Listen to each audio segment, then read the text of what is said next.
Just gonna get everything set up here so I can see all of you. Welcome! Yay! Welcome to the kitten room. Okay, just want to make sure that I can see all you guys. Let's see. I'm still learning how to do all this. Okay. Yay! I think you guys can see me, right? You guys see me? Okay. So, welcome everyone. We got people coming in still. Give everybody a minute to show up and say hi. Okay. Wow, there's a lot of messages coming in. So welcome. I want to make sure you guys can see all the kittens. Here, guys. Oh, well, we have. Oh, gosh. Okay. Thanks for your patience, everyone. I promise in the future I'll totally be a pro and know exactly what I'm doing, but it's kind of tricky. Okay. So I think you guys can see some of the babies, right? Okay, so welcome. So this is my second edition of. Okay, yay! I'm here for real. Hi guys. So this is my second ever AMA. The last time I wasn't sure how it would go. I think it went really well. If you guys were here, tell me what you thought of it. It was really fun. Basically, you guys can ask questions, and I will answer as many as I possibly can in an hour. And we're in the kitten room. We've got all sorts of cute little babies. This is Shish, who I posted earlier this morning on social media. And she's going to be very playful. I think they're all like crazy right now. So fun time to be in here. So the AMA is to ask me any questions that you have. I get questions dozens or hundreds a day on social media, asking questions about people's personal cats and kittens in their neighborhood, and even just questions about life. I get questions like, "What airline do you like?" And like, "Tell me about your tattoos." So whatever question you have, you're free to ask, and I will try to answer as many as I can. I will note that the chat goes really fast. It's very hard for me to see. So the best way to make sure that I can see your question is if you super chat me. Super chat is a feature that allows you to have your comment kind of pinned, and it supports my channel, which I really appreciate. On that note, I want to say that I did finally reach 500,000 subscribers this week, which is so exciting. So thank you to everybody who is part of the Kitten Lady community on YouTube. I really, really love YouTube. It's my favorite platform because we're able to do really unique stuff, like do long-form content and fun videos. So thank you guys for being part of that community. So if you want to super chat me, that's a great way to support what I do and to get your question read so that I can actually see it. But I will try to answer as many of these questions as I possibly can when I see them coming in. Okay. So one of the big questions that I get a lot, that I got a lot yesterday, is about microchips. Because, and I don't know where my microchip reader went. I had it in here earlier. But I posted yesterday a video of me scanning all of the kittens for their microchips, and there were so many questions about microchips. I see some great questions coming in. There were a lot of questions about microchips, so that was the first thing that I wanted to address because I saw so many questions about that. So microchips are basically a identification that has a little code attached to it, and it goes under the scruff right here. So when the cat, usually when they're getting neutered or spayed, when they're under anesthesia, they'll take a pretty thick needle that has a little chip in it, pop it right under here, and then that just lives under their skin. Sometimes you can feel it. It feels like a little piece of rice. And that is something that allows you to scan them almost like you're at the grocery store scanning an item. And And that scan allows people like me who run rescues or people who work at the vet or the animal shelter to scan your kitten and get their code. Now, a lot of people think just having a microchip is enough, but a microchip is nothing without it being registered. So what you have to do is register that code online and say, okay, my name's Hannah, I'm Coleslaw's mom, I live at this address, and here's my phone number and my email. So a lot of people don't ever do that, which is really, really important to do. If you don't register your cat's microchip, it's basically just a piece of debris under their skin. And it's so important that you register it because if they get lost, if they get picked up, if they get outside and someone brings them to the shelter, the only chance they have sometimes of getting back to you is their microchip. So keep your registration current. If you're not sure if your cat has a microchip, then go to the vet. They can scan them, and then they'll let you know how you can change the registration on it. Another thing that a lot of people were asking yesterday was, okay, I have my cat microchipped, but doesn't it cost a bunch of money to update the information on it? And the answer is no, it doesn't. But a lot of companies are very tricky, and they make it seem like you have to pay something extra to change your information. So just know that you don't have to keep paying money to register it. You just go in and change the registration. There is also a website, foundanimals.org, which I love. That's what I use. And that is where you can register for free. So you never have to pay a fee for microchip registry. So it's a really important thing to do. I care a lot about educating people about microchips because it's a way that we can reunify pets and people. So get your cat's microchipped. Go to a microchip clinic if you have to. Or go to your vet to get a microchip. Make sure that it's registered to you. Okay, so I have a bunch of questions coming in. The first is cat tattooing versus ear tipping from Gretchen. That's a great question. So a lot of people have a cat that gets a little tattoo next to their spay incision, and then those people might ask, okay, well, why do you ear tip cats, which is where they remove part of the tip of the ear to identify that the cat's been spayed if they're a community cat. The difference that the reason that we do those two different things is a tattoo is something that you can see if you shave the belly. Some people in other countries actually tattoo the ear, so you can actually see that. The ear tip is something you can see on a feral cat from a distance. So even if it's nighttime and it's a dark alley, you can look down that alley and see the silhouette of the cat and know that is a cat that's ear tipped. I don't need to trap that cat and get them sterilized. Versus your pet cat who you might be able to actually go through the fur and look for a tattoo. It's pretty horrible when, and this happens all the time, when a cat's outside, they're already spayed, but we put them through the trauma of trapping them and transporting them, and holding them overnight, and taking them into the clinic, and putting them under anesthesia, opening them up surgically, and then finding out, oh, they were already spayed. So that's why we do the ear tip versus the tattoo for community cats. What's the best way to handle fostering kittens if your rental home is fully carpeted? That's a great question.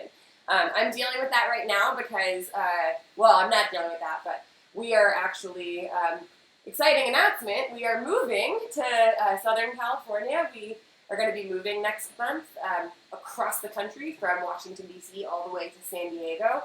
And we're looking at homes, and so many of them are carpeted, and I'm like, I hate carpet because I call it a disease sponge. It's like, it's a sponge that you walk on and you track whatever's in your house all over the place. So it is really hard if you are fostering kittens in a room and you have carpet everywhere because sanitizing that can be tricky. My first piece of advice would be to get a very large playpen. They make playpens that are, 45-inch diameter or even larger. So you could do that. You could also, lay down.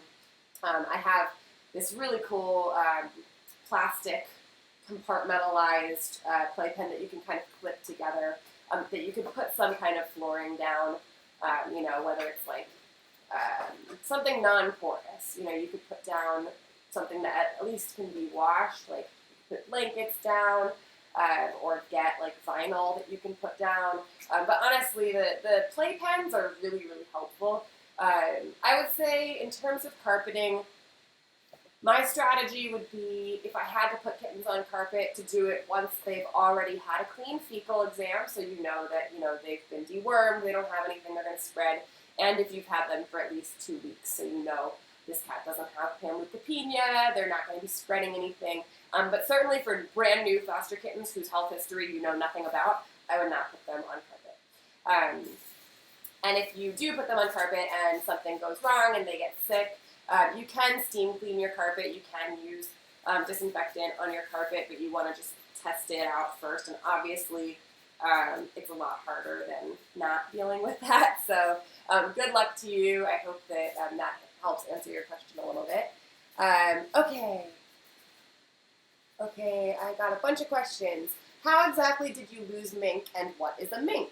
From Casey. Okay, so a mink is like a little cute little animal, wild animal, and we named them Badger and Mink because we kind of thought they looked like a badger and a mink. And Mink died when she was 2 days old. She was not viable. It was really, really horrible because they were prematurely born, and she was not even fully developed. So she had like underdeveloped feet that were still really soft. They weren't like, her musculature and her bones were not done developing. But ultimately, we did do a necropsy on her to see what ended up killing her.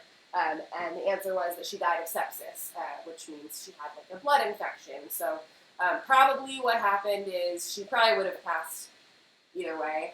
But because all the kittens are behind the camera. Can we get some kittens up in here? Come here, Smokey. Come say hi. We gotta make sure you guys see kittens. You're on the kitten chat.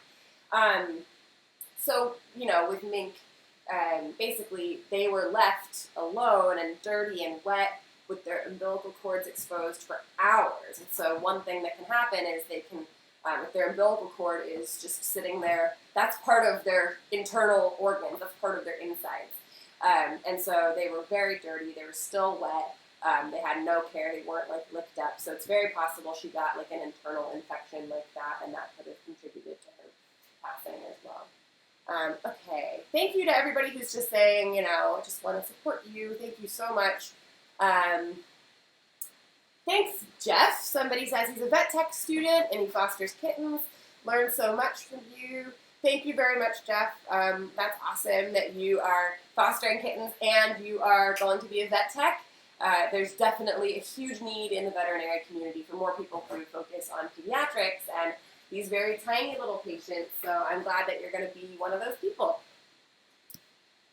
Okay, any suggestions for a cat who is fine at home but angry and exhibits feral behavior only at the vet? That's a great question. I think that I always say if my cats went into a shelter, my pet cats, people would think they were feral because they freak out in a new place. They hate it. One thing that I really love about the vet clinic that I go to is it's a feline-focused practice, which means there's no dogs there, they're not like focused on other animals, so they really, really understand cat behavior and how to help the cats stay calm. They will actually do work with the cats just in the carrier if they have to. If the cat's really, really freaked out, they can actually do a lot of the care without removing them from the carrier. So I would recommend, getting a top opening carrier that you can bring to the vet and say, really, really just want the cat to be able to stay in the carrier. Can we do this exam, from the carrier? And try to get a vet that focuses on cats. A lot of the reason that cats freak out when they're at the vet is it's a new place, there's a lot of sights and sounds, there's dogs, which can be very scary to them. So you want to try to choose a place that's peaceful for them, something that's nice and quiet, where people can understand how to handle cats and their behaviors. But okay, cool.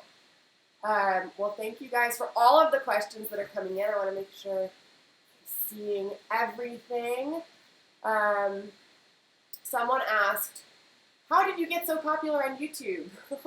I don't know. I try really hard to make content that is fun and enjoyable for people, but also instructional and educational. I think YouTube is definitely not my only or main focus in life. I do a ton of events. I do a lot on, on social media, a lot of writing, a lot of just getting the information out there and referring people back to my channel. I consider my channel to be kind of a hub of information where, you know, a lot of what I post on social media can lead into YouTube because there's much more long-form content here. But I would say if you're trying to do a YouTube channel, don't approach it trying to become popular. Like, approach it with trying to create a good resource for people, or trying to create something that's entertaining, you know, something that you would want to watch and that you would find helpful. I mean, my whole point of doing this channel is to try to be everybody's friend, because when I started getting involved in rescue, I didn't have a friend who was involved in rescue, and I didn't know what I was doing. So I want everybody to kind of have a midnight buddy with me. On that note, I did put a poll in here so I can ask you guys about what you like about the channel or what you'd like to see more of, because I want to really, really focus on making YouTube a very fun place for all of us. So I have a poll, and I think that I know how to do it. I think you basically, if you hover over the screen, there should be a little circular icon in the top right corner, and it'll say from Kitten Lady. If you scroll down, there is a poll. It says, what kind of videos would you like more of? And then there are 5 options. So instructional videos, things that are like how-to, like how to, you know, how to find a low-cost vaccine clinic, or how to help kittens deal with constipation, or, you know, how-to instructional videos. I also put rescue videos. Rescue videos are like the ones where I show, you know, going out and rescuing the kittens. I know those are often my most popular videos, and I think that those can be instructional too, because I always am showing what I'm doing, and hopefully people will learn from that. Then I put funny stuff. I have a lot of really funny footage, and I don't always share it on YouTube, so maybe you'd like to see that. I put discussing issues. Discussing issues is more like, you know, the videos where I'm talking about maybe controversial concepts, or, you know, tricky things that, you know, people have questions about. Things like my video on kill shelters, or my video on spaying and petting cats. And then I put travel and events. Maybe you want to see more videos of the work that I do on the road. So let me know by clicking that I in the upper right corner which types of videos you'd like to see more of. And we can see how everybody likes it. Okay, so I'm seeing other questions coming in, but I feel like I'm not seeing all of them. So let me see if there's anything I can do about that. Okay, here's another question. How can I get cat urine smell out of my carpet? Great question. There is a product I use, and I don't know if I have one handy in here. Oh my gosh, look at you. You're asleep in the basket. Look at Shish. What a cutie pie. See, people ask me, like, how did you get them to be so cute? And I'm like, you don't have to do anything. They're kittens. You just put a basket out, and then they go to sleep in it. You're so cute. I use the Jackson Galaxy. I don't remember what it's called, but it's Jackson Galaxy is the brand, and it's like pet urine stain and odor remover, I think, and I love it. It's funny because I was with him at cat camp, and this is a secret. Don't tell the hotel we were staying at, but he gave me some to try, and I had never used it before, and I had Badger with me in my hotel room, and so he gave me some just to take home and try. And later that day, Badger pooped on the carpet in the hotel, and I was like, oh my god, what are we going to do? And then I remembered Jackson just gave me his urine and odor remover stuff, so I used that, and it worked so well. I was thinking, if this doesn't work well, I'm going to tell him, because I was hanging out with him that day. But I told him, it's amazing. It's really good. So that's what I use. The most important thing is, you know, try to clean up as soon as you see some kind of urine going on the floor, or, you know, waste of any kind. Clean up immediately.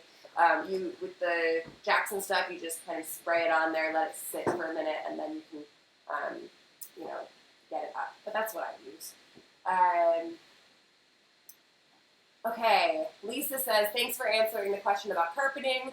We have a 61-inch playpen. After looking at your website, our rescue requires them to be checked before we get them.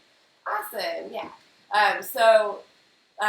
Yeah, like I said, Lisa, you know, the the kittens that we get often we don't know their health history. So even if you're getting them, tested and all of those things, there's still stuff that can come up. Hi! Oh, Teeny Weeny wants to say hi. There's still stuff that can come up like viruses, panleukopenia is not something they might be symptomatic for when you first get them, but then, all of a sudden, 5 days later, they're like very, very sick, and if that gets in your carpet, it's really tricky. So that's why I really recommend like a quarantine period for any kittens that come into your home. Just like keep them in one confined, easy to sanitize space until you feel like, okay, these are healthy kittens. I know that, I can let them be in a more general area. Okay, we have a question from Lena.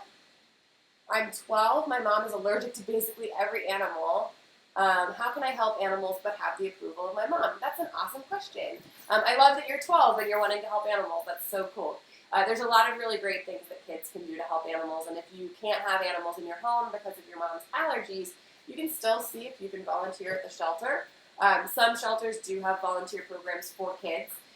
So, go on Google, look up like animal shelter and the name of the town you live in or the county you live in, and see if, maybe your mom can help you find volunteer opportunities.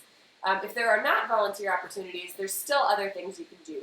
You can see if you can do like a food drive at your school, put out a big box and ask people if they'll, donate some food that you can bring to the shelter.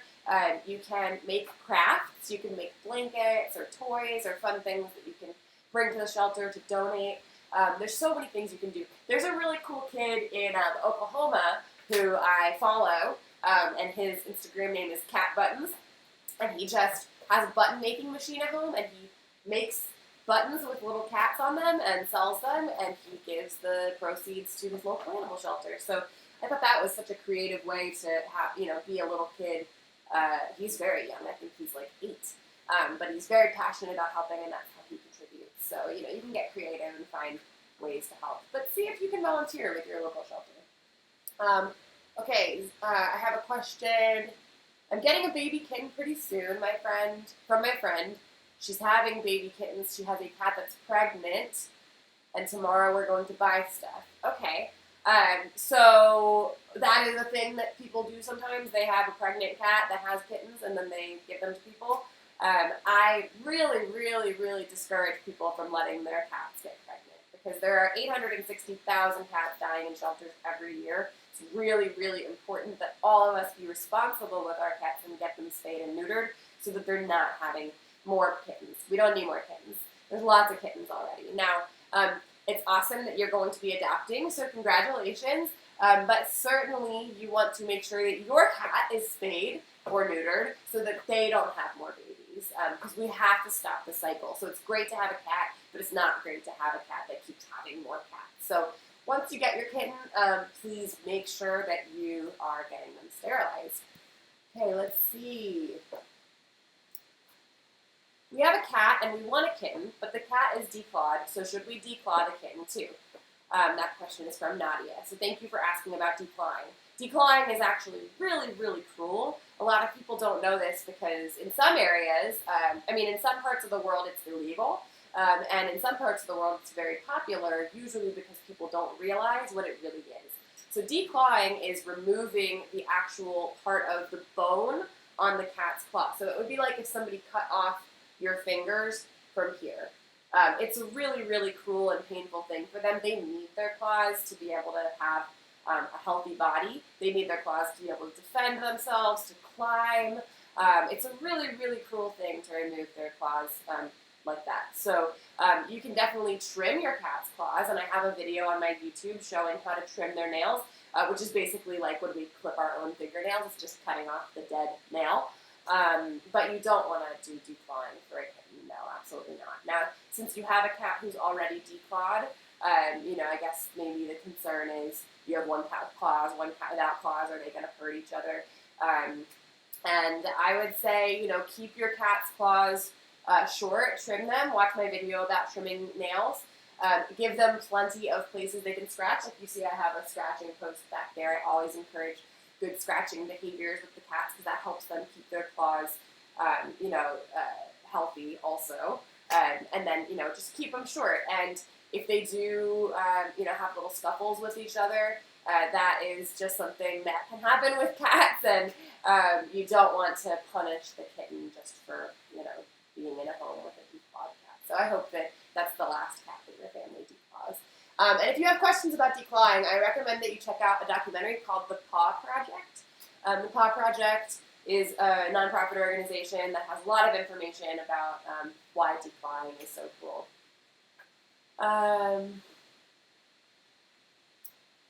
Okay, I have 2 kittens, and they have 2 kittens, and they have parasitic, and I want to know how long does it take for the parasitic to heal. Okay, I think I understand what you're saying. You're saying you have a couple cats and they have parasites. Well, they will not heal on their own. You have to treat them. So I hope that you are getting them to a veterinarian to find out what kind of parasite they have and treat the parasite. There's a lot of different kinds of parasites. So they could have roundworm, they could have tapeworm, they could have giardia, and all of those things are treated with different medications. So you want to make sure you're treating them with a medication because it will not go away on its own. Cats' bodies are fantastic hosts for gross little worms. So they will keep procreating, and they can actually really, really hurt your cat. They can, basically deprive your cat of getting the nutrients they need. They can, in some cases, make them anemic. It's pretty dangerous. Make sure that you are, getting the cat on a dewormer, and a dewormer that is for the specific parasite they have. But I will say that, once they are on the right medication, the parasites can usually go away pretty quickly, depending on what the parasite is. Hi. Okay. I have a question. Do you still stay in touch with the owners of kittens that have been adopted from me? I don't require that people stay in touch with me, but the cool thing is because of the kind of community around the kittens that I've rescued, most of them make social media profiles, so I can stay in touch with them that way. There are a couple adopters that I've actually become friends with through them adopting my kittens. So some of them I do stay in touch with, some of them I just kind of watch on social media, but I'm always available to anybody who adopts from me if they have questions. I'm moving from California to New Jersey next month. Any advice for traveling with a cat long distance in a car? Yeah, I'm dealing with the same thing right now because I'm about to do the opposite move from the East Coast to the West Coast, and we're trying to figure it out. I think in our case, we've decided we're actually going to probably drive across the country without our cats, fly back, and then fly with our cats in the cabin because I think just for our cats' temperament, it's going to be better for them. So if you can do that, that will save them, a couple days of stress. However, if you're going to have them in the car with you, I really like, I don't have one in here, but there are these kind of like mesh kennels that fit really nicely in like the backseat of a car. And it allows you enough space that they can have a little bed, they can have a little litter box, they can kind of have a little bit of space, but they're confined and safe. And then I would definitely use the like pheromone products. I know Comfort Zone makes like the spray pheromone products, which I'm a fan of. They have like the Feel Away feline facial pheromone, and those are very calming for them. So, you could talk to your vet about your cat's specific health and if there's anything else that you should be doing for them to help keep them calm. But the pheromone products are really good and they are very safe. So you could definitely have, the spray for when you're moving. But good luck if you can't. Oh my God, there's like a bunch of kittens behind me. You guys, I'm hiding kittens. Look, I'm going to scoot over so you guys can see how cute they are. But best of luck to you. I am going through the same thing, so I'm right there with you. Phoebe says, what you do has inspired me to no end. Unfortunately, I'm not in a place in my life right now to foster, but when I do, it's thanks to you. Thanks so much, Phoebe. That's really nice. I think, even if you can't foster right now, there's always other things you can do. TNR is basically the prevention program that helps people like me not have so many kittens. So one thing you could do is get involved in trapping cats and bringing them to be neutered. That's always a huge need, but even volunteering on site at your shelter, there's so many different things you can do. You don't have to just foster. There's a lot of different things you can do to help cats. Okay, let's see what other questions we have. Can a cat and a rabbit live together in the same home? And if so, any tips on how to introduce them smoothly? That's a great question. I don't think a lot of people realize this, but I actually had a rabbit for 11 years. My rabbit Dinah was my first animal that was mine, and I had her, I got her when I was 15, and I had her until I was 26. And she taught me a lot about responsibility of, having an animal. I'm going to scoot back so you guys can see how cute Rizzo's being. Rizzo, you're being so cute. So I did have, can I scoot you over so I have somewhere to sit? I did have a rabbit and 2 cats. And what I found was that the rabbit was actually the boss of the cats, but that was just their personality. If the rabbit is quite big, it's unlikely that your cat's going to see them as a prey animal. They probably are going to see them more as an equal. They might be a little confused about why they are not a cat. But I would say just introduce them really slowly. You can introduce them by letting your cat observe the rabbit. Maybe give your cat either like a place that they can watch from a distance, like up in a cat tree or through a glass door or something like that, so that they can kind of get used to the idea of one another, and just don't leave them don't leave them unsupervised unless you are certain that they are going to be okay together. So I would say once you feel like they're doing well supervised for a couple weeks, then you can start integrating them. But my cats and my rabbit lived together for like many, many years, very peacefully, and my rabbit actually was, like I said, she was the alpha of the whole group. Okay, let's see.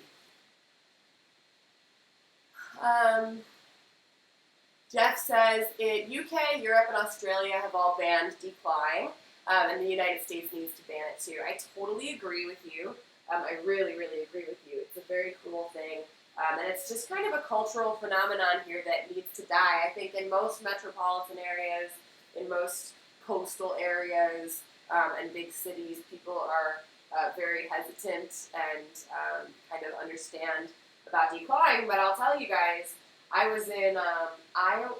Was I in Iowa? I was in Iowa, and I was working with some shelters out there. And I worked with a shelter that told me that there are communities in Iowa that actually declaw every single cat from the shelter. Like, it's part of their package. They do spay, neuter, FIV testing, vaccines, and declaw, which I was like, this is crazy, because when you declaw a cat, it actually has not just emotional and physical impacts on the cat, but it also has behavioral impacts on the cats, where they're more likely to then be returned to the shelter because they're more likely to pee on stuff. They're more likely to bite because they feel like they can't, defend themselves with their claws.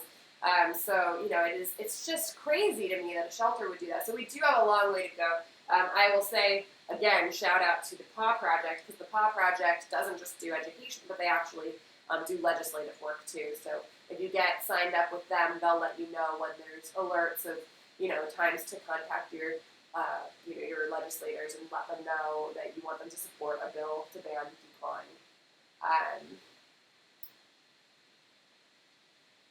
Let's see.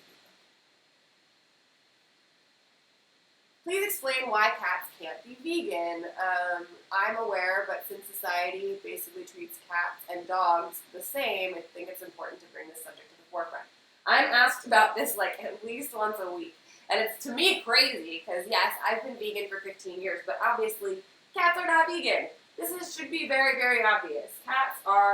All felines are obligate carnivores, so their bodies are designed in a way that's very different from ours. We have the option of being vegan, because look at my teeth. They're very flat.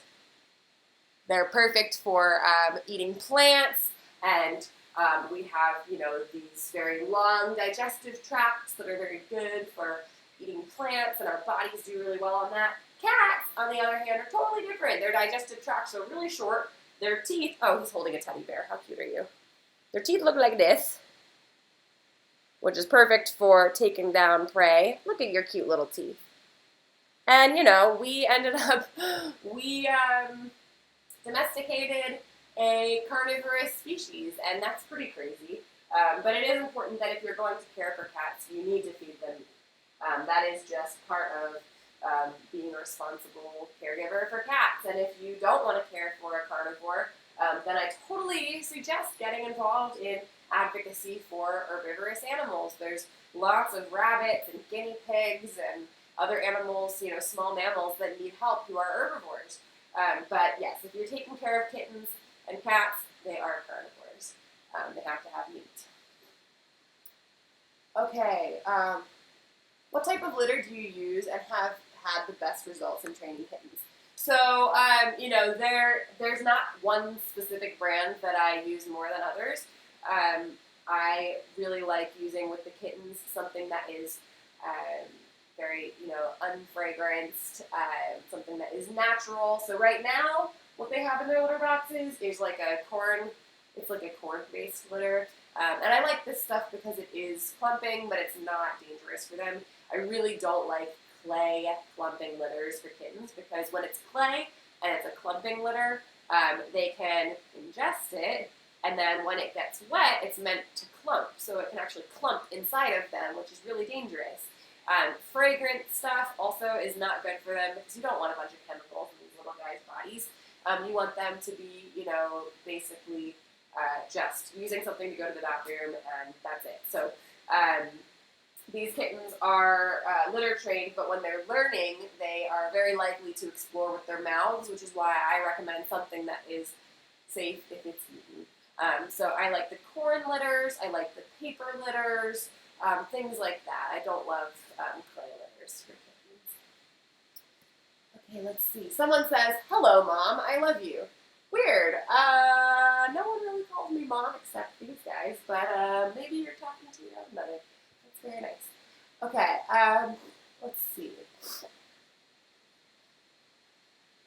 How did Andrew get Haroon? I think that's a question that is really, really interesting, and I wish he was in here so he could answer it. But Andrew actually got Haroon about 8 years ago from a breeder, which is something that both of us feel very passionately against.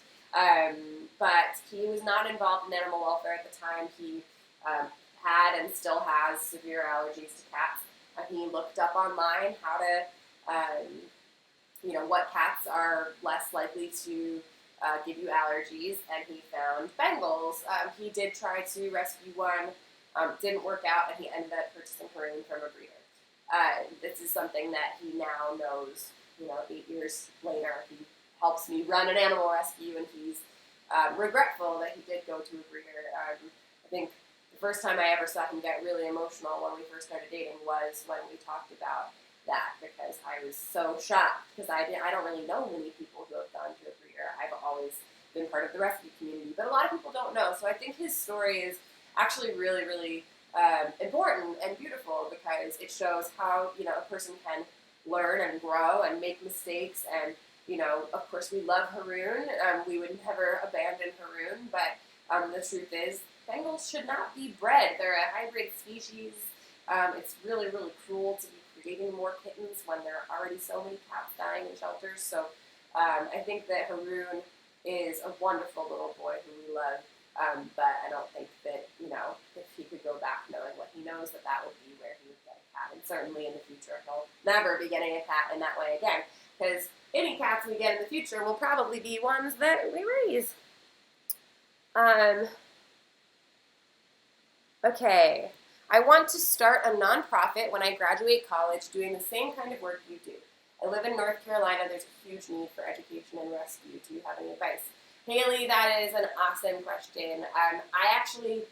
I got my start in rescue in Philadelphia, but I became really passionate about it once I moved to North Carolina, because North Carolina really does need a lot of help.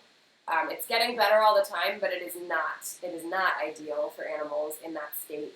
There's a lot of cultural and educational issues, and also just access to resources there that that need to be improved. So if you want to start a nonprofit, my advice to you is to first start by volunteering a lot. Volunteer not just in animal care, but volunteer for things that get you kind of a full perspective on what a nonprofit organization really is.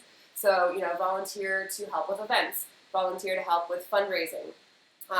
Once you have enough experience, maybe you could sit in on a board meeting for an organization or get on a committee, something where you can see sort of the management end of a nonprofit, because I think a lot of people don't realize how much of running a nonprofit is actually administrative and fundraising, and you have to be in line with the IRS standards and all of those things. So it is a huge thing to start a nonprofit organization, which is why I say volunteer, work with other people's nonprofit organizations first, so you can find out A, do you actually want to do that, and B, how can you do it in a way that's going to fit your life and what you're trying to do. But best of luck to you. It's a big endeavor, but once you've made the decision that is the route that you want to take, there are people who can help you. What are you doing? You can work with, hopefully you can find a pro bono lawyer or someone who can sort of volunteer some of their legal services to help you figure out that big daunting form, which is the 1023 you have to fill out to submit to the IRS to get your nonprofit status. But honestly, just start getting experience now. Who is climbing me? Who's climbing me? Ooh! It's Rizzo! You guys, Rizzo gets adopted tomorrow with his brother Coleslaw right here. Well, actually, they're not really brothers, but they're brother from another mother brothers.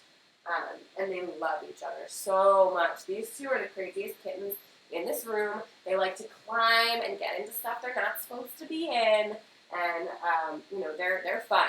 You guys are going to cause a ruckus at your new home, I think. But Rizzo's the sweetest little boy in the whole room. He just purrs and purrs, and you pick him up. He's very, very happy. Okay, let's see. Okay, so again, if you guys have questions, you can ask them. The super chat is the best way to make sure that I see them. Oh, I know what I wanted to say. How many of you guys have found, gotten your copy of Cats on Catnip? Has anybody picked this up yet? This is my boyfriend's book. This is Andrew's book, and it's so awesome. It came out this week. Cats on Catnip by Andrew Myrtala. A lot of people don't know how to say his name. You say his name, Myrtala. It's not Martia. It's not, what else do people say? I don't even know what people say. People say all sorts of stuff. Anyway, this is his book. It's available in Barnes & Noble. It's available on Amazon. It's available on Target.com. Anywhere that you can find books, you can find this book. And it's full of not just cool cats on catnip, but hey, look who this is. This is one of my babies. So, ow! Who's being an ankle biter? Oh, is it Teeny-Weeny? You never were an ankle biter. You're supposed to be my sweet girl. What is she doing? She's supposed to be my sweet baby. Oh my gosh, you guys, look how cute she is. You should take a screenshot of her. This is unbelievably cute. She's just beautiful.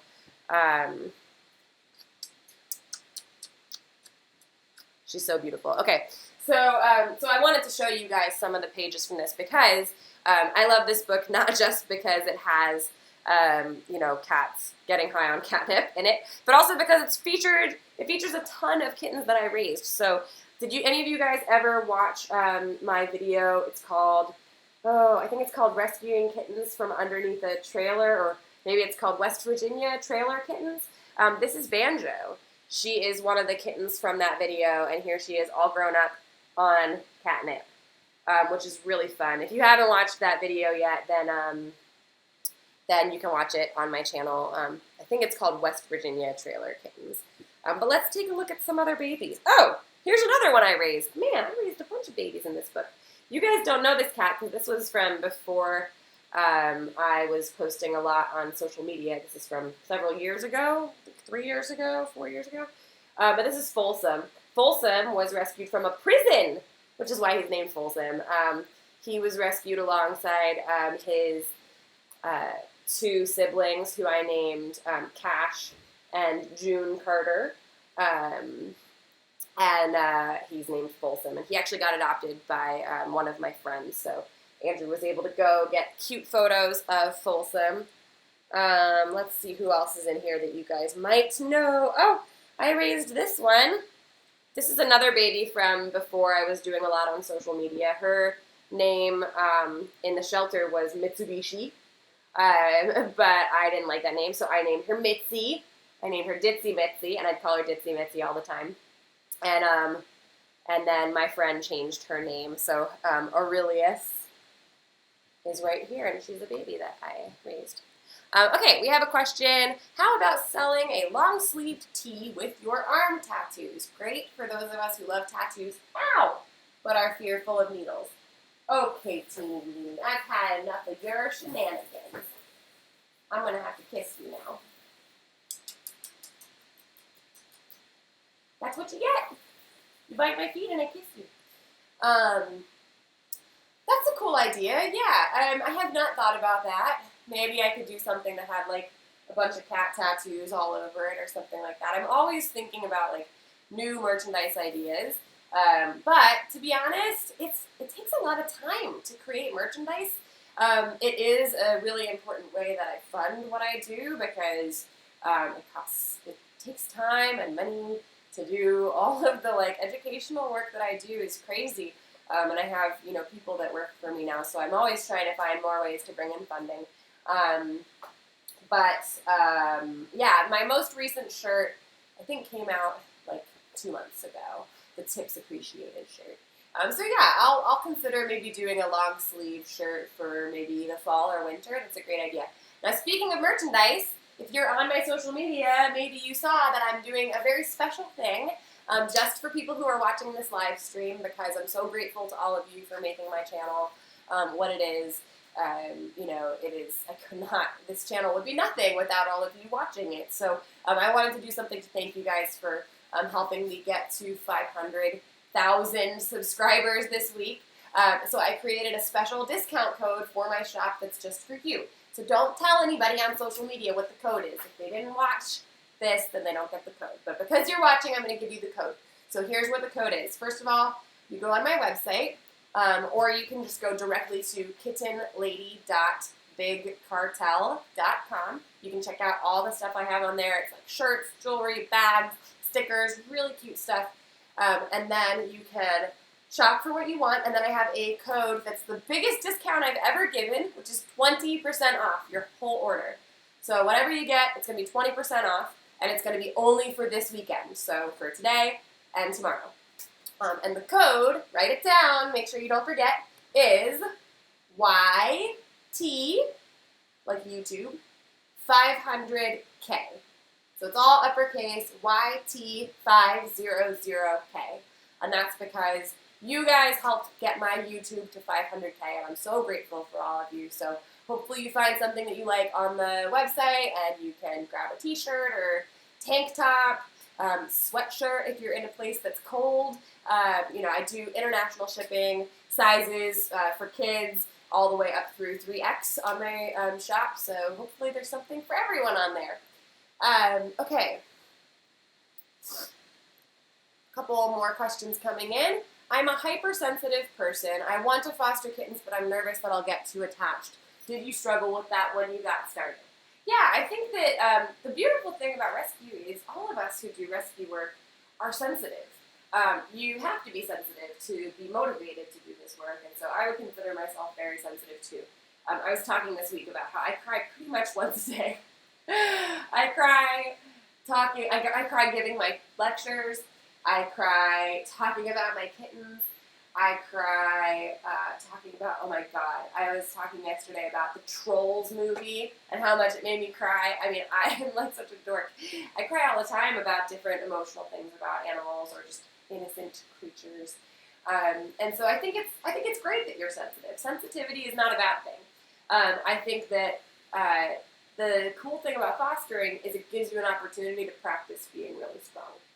So for me, you love them and you pour all this love into them and you just let yourself feel every moment of it, because that's what life is supposed to be, is like feeling love and feeling compassion and joy. And then it's all in how you frame the goodbye, because I've learned that goodbye is not actually goodbye, it's hello. It's they're saying hello to their new home. So, you have to remember, this is your goal, is for them to be able to say hello to their new home. And yes, in order for them to say hello to forever, they have to be able to say goodbye to you. And that's something that is totally okay to feel sad about. If you watch my recent video, did you guys watch my Badger adoption video? My most recent video shows when Badger left, and I did cry when he left. But I try to frame it as, I'm crying in the way that you cry when you watch a really beautiful movie, in the way that you cry because, life is amazing, I cry because I did love them, and that's healthy and normal. If you didn't care about your kittens, then you wouldn't be very good at taking care of them. So I would say, give it a try. Know that your goal is to say goodbye to them. Have fun with it, frame it really positively, and it does get easier, I think, over time. Not that you don't love them as much, but you just realize the good work that you're doing. You realize that by dedicating a couple weeks of your time, you can give all of these cats the gift of 20 years of life. I've given hundreds of cats the gift of 20 years of life, which is a lot more than I could do if I kept them, So, good luck to you. Ow! Why are you biting my butt? I'm wearing basically a beach cover-up right now, because honestly, it's Saturday. I don't really feel like leaving my house today. I'm just going to stay at home, hang out with you guys, and do some writing. So I'm wearing this, basically, it's like a onesie beach cover-up. But Rizzo discovered access to my butt cheek, and he's biting it. That's not very nice, sir. But you know what? You're so cute. I forgive you. Let's take a look at Rizzo. There he is. You're a butt munch. You know that? You are a butt munch. Okay. Let's see. Hi, Hannah. This is from Daniela. What are you most excited about for your move to the West Coast? Oh my gosh, I'm nervous. I'm really nervous about it because I've never lived on the West Coast. I think what I'm most excited about is that San Diego has an incredible rescue community. So one of the things that draws me to that area is that there are a lot of really great people doing rescue, TNR. There's a fantastic nursery there. So even though there are all of those resources, there's still a huge need. So I really like that I'm going to be able to be part of the solution, but also be surrounded by other really passionate people. I'm also really excited about all the vegan food there. There's such good food in San Diego. Oh my God. There's a place called Kindred that I love. That's like an all vegan. It's kind of like a vegan bar, but I don't drink, so it's not. I don't care about the bar. But they have mocktails there, which is really cool. Can you get off my butt? And really good food, but it's also cat-themed, which is very cool. And then there's really good Thai food there. There's fantastic Mexican food there. I'm really excited to be closer to Mexico because I have some friends in Tijuana. I have friends throughout Mexico that I'll be excited to be closer to, and I hope it'll help me practice my Spanish as well. I'm very nervous, though, because I don't have a lot of friends in San Diego, and I'm a very social person, so I have a lot of friends in D.C., I have a lot of friends in New York, I have a lot of friends in Philly. This is my zone, is kind of the mid-Atlantic, and I don't really have a lot of friends I have friends in L.A., but that's 3 hours from San Diego, so I will have to make new friends, which is hard when you're in your 30s. But hopefully there will be some cool people for me to be friends with there. Everybody's bitey and crazy right now. What are you doing? Do you have the crazies? Do you guys want to see something cool? This is her spay belly. She got spayed this week. She's got a little shaved belly and a little incision. I'm just keeping an eye on her, but she gets to go to her new home tomorrow. I will miss you, teeny weeny. Oh my gosh, and I'm so excited because her parents were going to change the names for her and Smokey Mesquite, which I was fine with. I don't require anybody to keep their names, but I was like, oh, but I love their names. And then just yesterday she told me, you know what, I've been thinking about it, and I think their names are Teeny Weeny and Smokey Mesquite. That's just who they are, so she's going to keep their names. I'm so happy because you are a Teeny Weeny. She's really little. She's so cute. Okay, can cats have PTSD?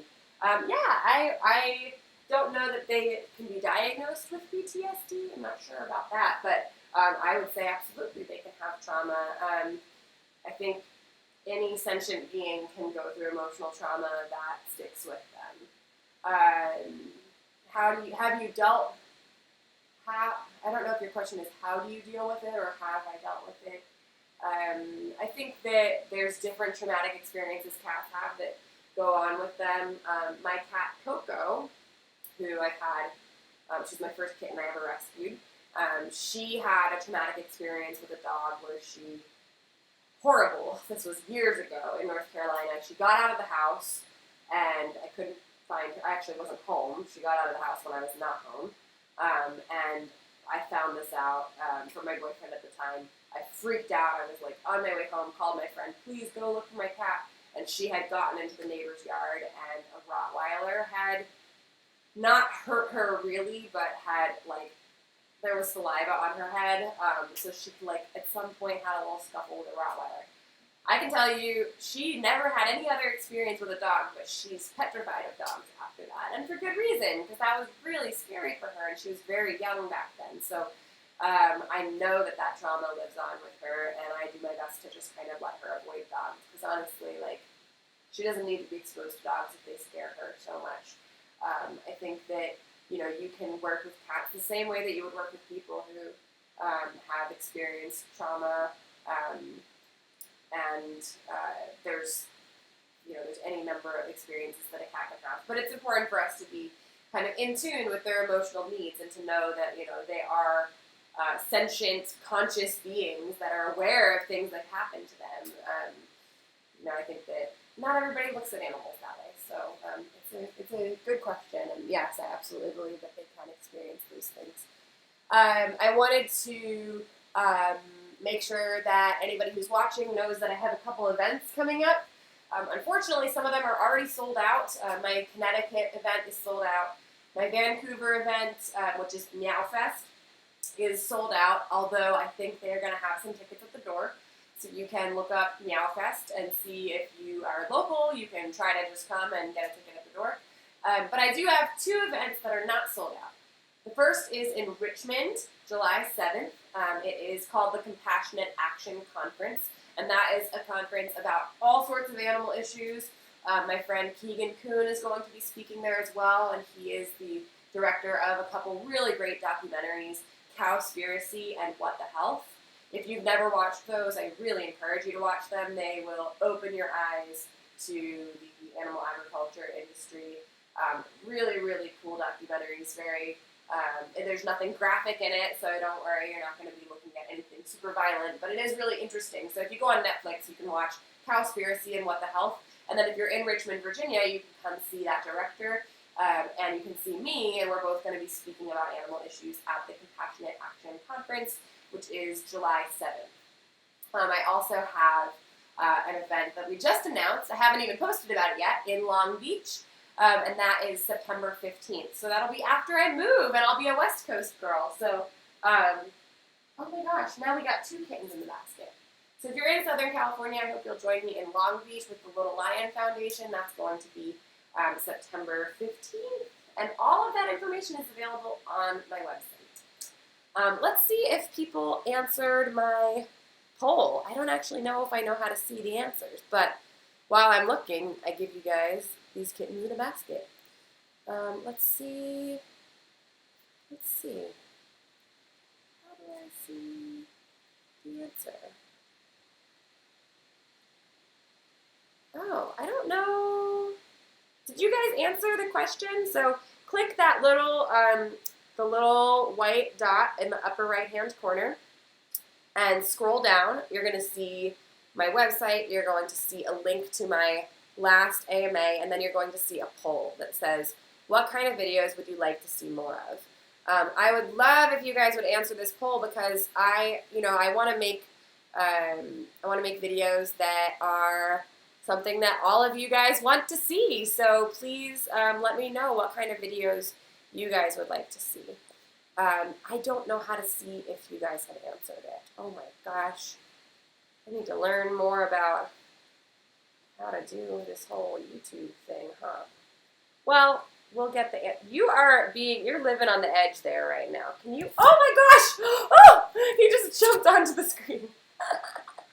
Okay, are we still live? What the heck?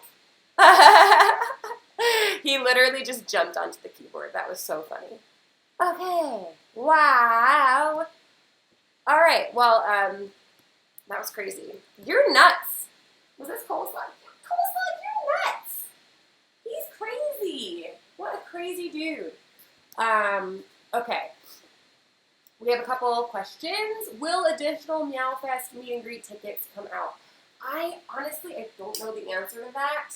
I know that the best way to know what's going on is to follow them on either Facebook or Instagram, because I've noticed that occasionally they'll just post like, hey, today we're going to release 20 more tickets to this thing. So definitely following them on social media is the way to kind of know what's going on with Meowfest. For those of you who don't know what Meowfest is, it is a brand new cat festival that's happening in Vancouver, in British Columbia, Canada, and it's so fun. It's being put on by my friends who run Meowbox, and it's going to be a blast. So I'm going to be speaking there. Andrew's going to be speaking. There's some celebrity cats there. Lots of cool vendors. It's going to be really fun, but it is I think pretty much sold out for a lot of it. But check out the website. If they have a mailing list, I would get on that so you can figure out, if there are other tickets released. I'm really not sure. Okay, wow. Well, we made it to 1 o'clock. So thank you guys so much for asking questions. If you have a last-minute question, get it in right now. Otherwise, I am going to just give one last shout-out to Andrew's book, Cats on Catnip. I'm so proud of him. He worked so hard on this book. And if you haven't gotten a copy yet, you can get it on anywhere online. Go to Amazon, go to Target.com, go to your local Barnes & Noble, ask for Cats on Catnip, and you can see so many sweet... Oh, here's Ben Ben. Ben Ben's going to be at Meowfest. He's a celebrity boy. So many awesome photos in this book, and this is one of my favorites. It's one of the first ones in there. So definitely pick up your copy of Cats on Catnip if you haven't gotten it already.